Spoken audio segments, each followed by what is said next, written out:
Now, after that great lesson in historiography, it is time for us to do a wee bit of celebrating. And I see beer.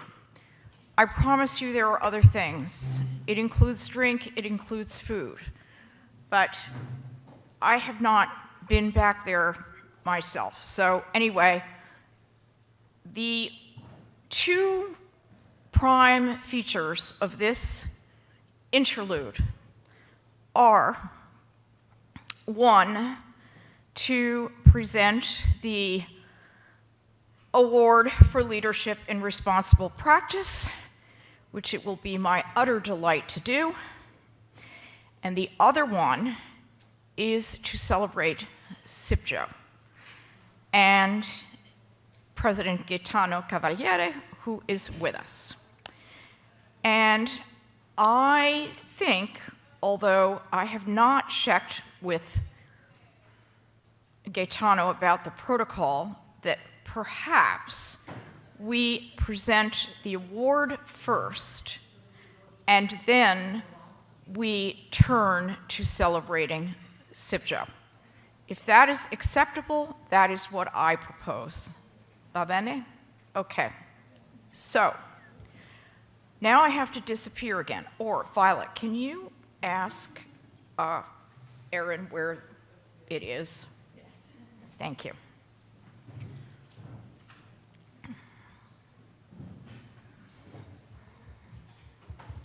So, while we're waiting, I'll tell you a little story, which is how this award got started, which is another one of these crazy ideas that somebody gets, and we talk about them for a while, and effectively what happens is that after you've talked about them for a while, there is my philosophy, which cannot be documented in any history book, and that is that you cannot practice your strokes if you do not jump in and try to swim. So, thank you. That is how we went from talking about this award to actually having the award. And the first year that we gave this award, I had been asked to organize a session, which I did, for an entity in California. And I had reconnoitered Toby Pomeroy to participate in this session. And I had thought long and hard, thank you, Violet, thank you, but let's not break the frame, the outer frame. So I thought long and hard about who the two likeliest candidates to be first recipients were. And one of them was Toby, who happened to be there. And we were chatting about the existence of this award, the coming existence of it. And he said to me, you know what? And I said, what's that, Toby? And he said, I'm going to win that award. And he did. He was the first recipient. So, the other person, it took me 5 years, was Mark Hanna. But we finally succeeded. So this year's recipient is Arian Gessner, who is the president of Rio Grande and serves tirelessly on any number of committees.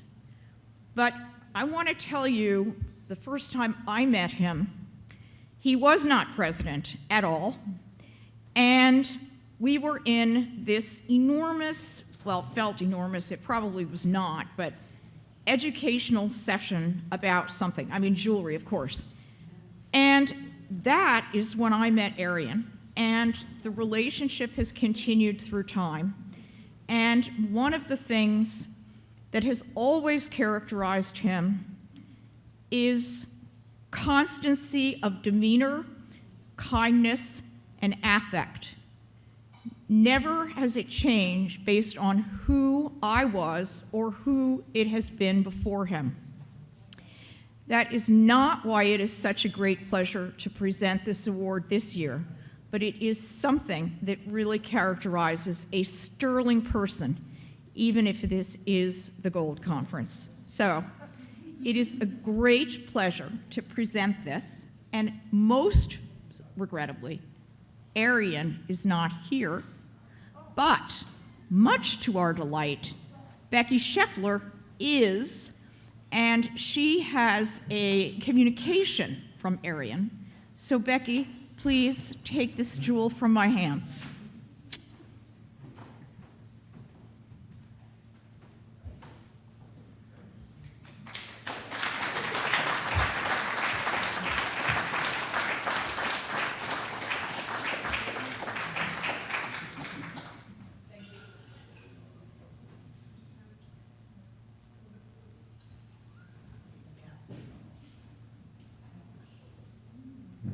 Okay, you're on. Thank you very much, Lisa. Unfortunately, yes, Arian was not able to attend tonight, but he did ask me to say a few words. First and foremost, he said to please thank Becky and the Rio team for receiving this award on my behalf. I'm so sorry to not be able to be there with you in person. I am honored to be recognized in this way by Lisa and the team with IAC. I was first made aware of this conference by Kevin Whitmore, Rio Grande's longtime metals and gemstone product manager, and Mark Hanna, Chief Marketing Officer for Richline Group. I attended my first conference in 2014 with then Rio President Alan Bell.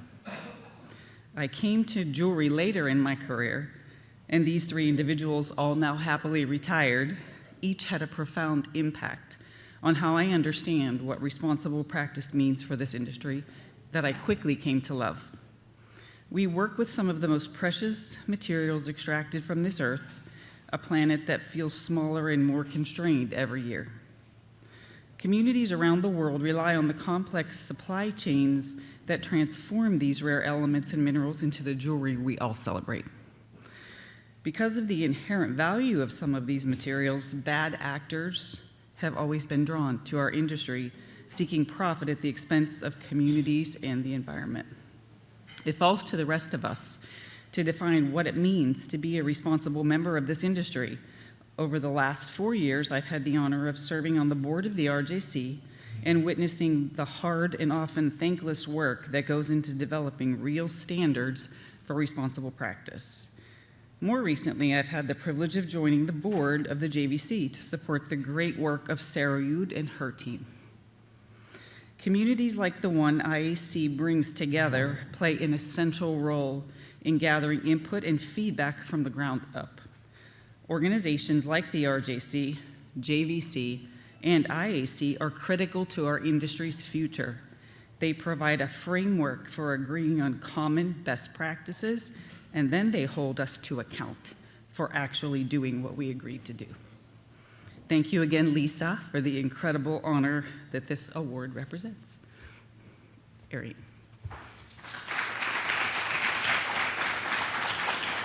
Thank you.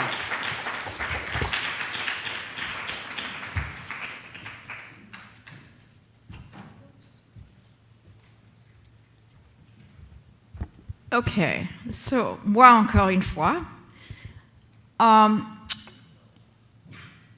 I encourage anyone who wishes to stand up after me and toast. But I, who have no glass, which is perhaps the best way to toast, take my hat off and put my heart out to CIBJO and to Gaetano, who has led CIBJO for 26 years. One of the extraordinary things about Gaetano is that he not only speaks about, but he believes in and creates community. And it is a lesson to everyone. You don't all have to agree in the room, but you do have to be in the room in order to have a conversation. And he has brought the world together time and time again, responsible really for my first travel to China, to India. You might say, where he goes, I will follow. I also want to say something about the work of the commissions and the Blue Books, because anyone who has a bit of the nerd in them, forgive me for taking us down the schoolyard path, but will recognize the extraordinary commitment that the teams that constitute the commissions that work on the Blue Books and the other commissions where there isn't a Blue Book, but nonetheless they are working, the incredible work that those people do. And they do that work because it's the right thing to do. And every year there are new challenges to meet. They go to work on the problems, issues, and questions. It isn't that these are writ in stone. They may be revised, they may be re-examined, but there is a deep commitment to the project at hand, to coming together at the Congress, to reporting on developments, as well as developments about the industry and the world. And so much of the continuum that has taken place is due, I would say, to Gaetano. And I am honored to be one of the few Yankees in the room, at times with CIBJO, but nonetheless fully there in spirit. Congratulations. Everybody, please raise your glass. And let's give a heartfelt toast to CIBJO on its 100th anniversary. What a great year this is for you. Bravo.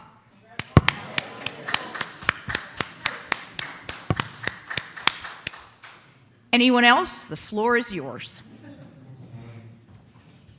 And please do have some hors d'oeuvre, because I think they're actually very good.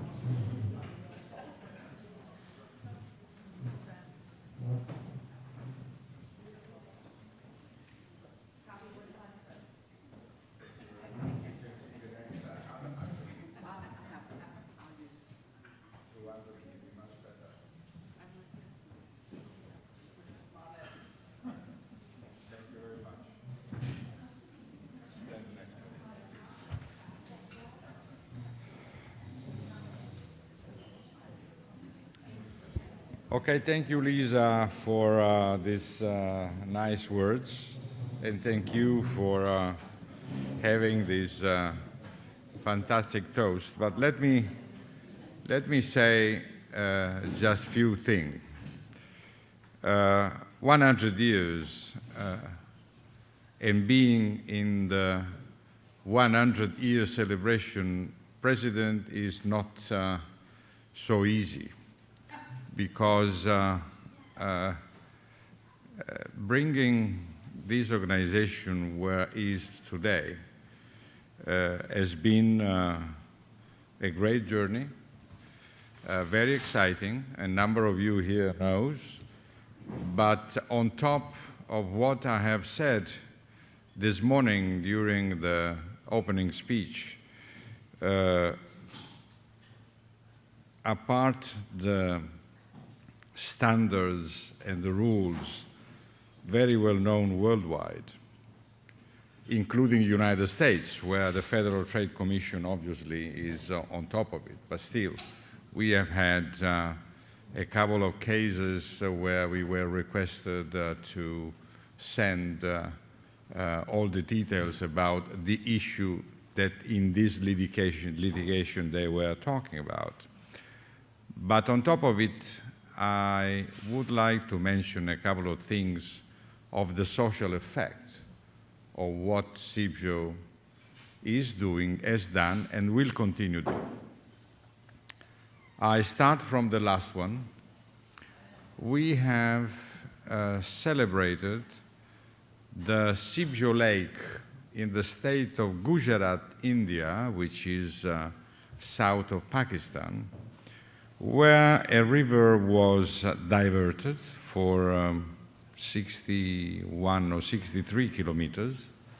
175 lakes were created, and each lake was given to the local people, at least minimum 4 or 5 different villages in the area, in order to use the water, increase the possibility to have new culture, from trees to vegetables to fruit and so on, including the taking care of animals. And when I say animals, I talk about from dogs to lions, just to give you a range of, I have the picture, by the way, and to give you the range.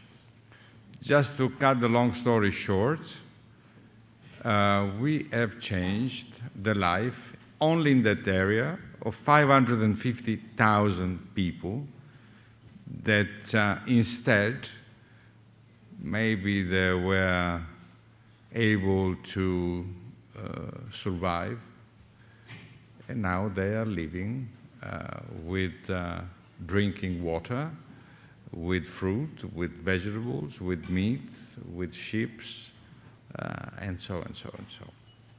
And this is documented. By the way, everything is in our website. Another element that I would like to mention, because in the room I just spoke to Michael Jordan, that he works with one of our dedicated person from Africa. We have changed the life of the women condition in the sub-Saharan countries from ocean to ocean, because we gave them all the possible assistance, of course, pro bono. We prepared all the documentation, the legal aspects, the constitution, the statute, the rules, in order to set up an association in Africa, only for Africa, again, all the sub-Saharan country and south, where these women, they have made a lot of activities, being entrepreneur of themselves, let's say in a difficult environment, but still they are flourish with great satisfaction from them, their side, as well from our side. This is another example. Another example is a few years ago, we made an agreement with the Peruvian government, and 4,000 new jobs in 3 years were set, also because our rules and tools that we gave them, and you know, in a country such as Peru, certainly not in the big city such as Lima, but on the mountain, 4,000 meters over the sea, is not an easy environment. We did it. I may continue in Sri Lanka, I may continue in China, I may continue, and so on and so on and so on. But we do that with the communication we have, no noise, no noise.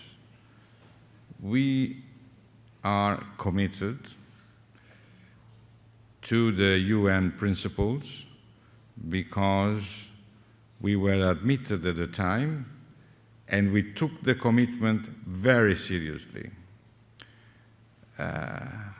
I know a lot of people around the world that they are so happy when I say, oh, wow, I did it, I did this, I did that.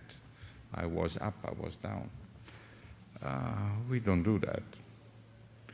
We don't do that. We simply do things, and that's it.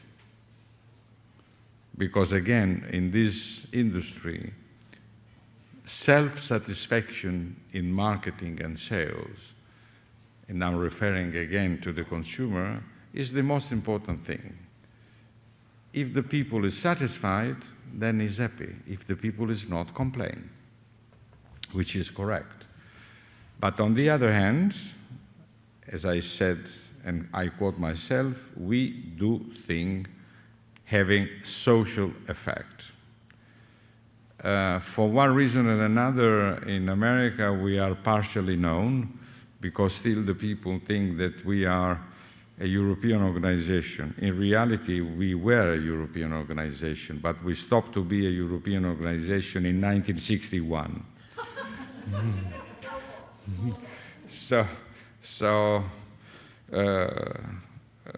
Most probably thank also to events like the one that Lisa is doing annually, this specific event, but in many other events. I mean, we have here two presidents of our commission, Sarah and John.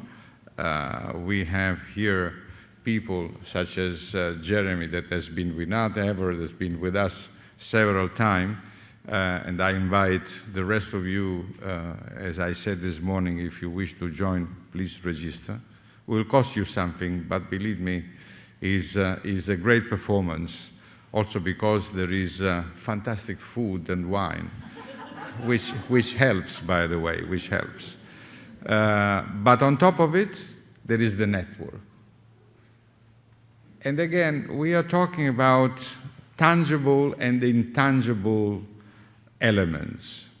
The tangible elements are the product we produce, the raw material that we transform, the traceability. We have academies, we have schools, we have a lot of things. But again, I don't want to make the long story so long. But please visit our website. And if you have any question, send us an email. We answer all the emails. Sometimes we do not have the ability to answer immediately, but for sure we answer. So, ladies and gentlemen, thank you very much. If you wish, again, to come to the 100 years celebration final, please come. If you don't, follow us on remotely, as we saw Laurent on the screen just now.